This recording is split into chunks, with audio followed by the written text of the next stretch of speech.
Hey guys, have you ever heard of the medicinal benefits of psychedelics?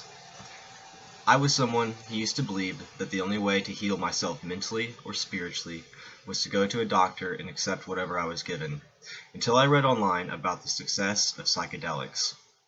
I opened my mind and was given the opportunity in life to explore these substances with substantial success to my mental health and well-being. I attest to my almost always positive mood, improved patience and understanding to others, and a deeper respect for myself in relation to nature and society, to my experiences with psychedelics.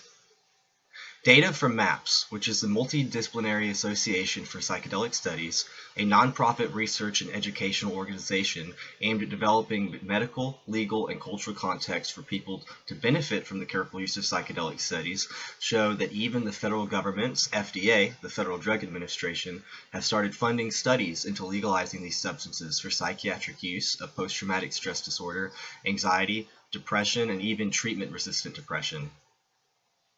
Federally, psychedelics are classified as a Class 1 substance, meaning it has no medical value and is the listing for the most illicit substances to date.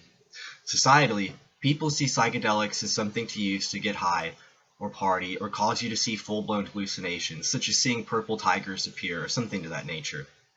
With these combined views between the government and the people, it makes continued research into these substances for medicinal benefit even more difficult.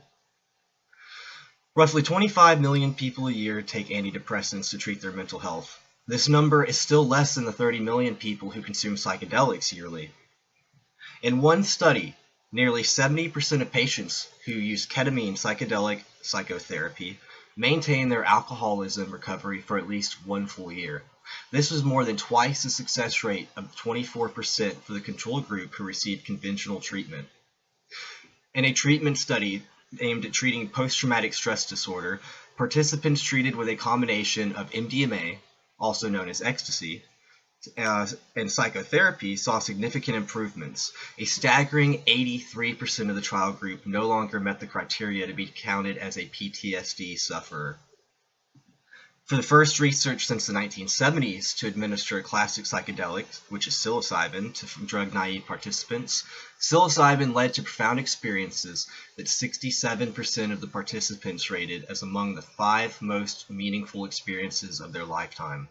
The single psilocybin session led to positive changes in moods, attitudes, and behavior for 14 months, and possibly longer, with 64% indicating the experience increased well-being or life satisfaction. The study also established the safety of high-dose psilocybin administration. Another interesting fact is that the notorious Silicon Valley in California, which is home to the large percentage of the tech world in the United States, has started a new practice known as microdosing, which involves taking minute quantities of the drugs, such as LSD or psilocybin, and sometimes even mescaline, every few days. It is said that microdosing these substances allows for increased workability, creativity, and also supposedly enhances overall well-being, helping to reduce stress and anxiety while improving sleep and leading to healthier habits. Two notable names who have experimented with microdosing, surprisingly, are names like Steve Jobs and Bill Gates. Microdosing is supposedly an alternative to substances like Adderall or Ritalin. With this information alone, I can't stress enough the importance it is to contact your representatives and tell them you support decriminalizing psychedelics for medicinal research.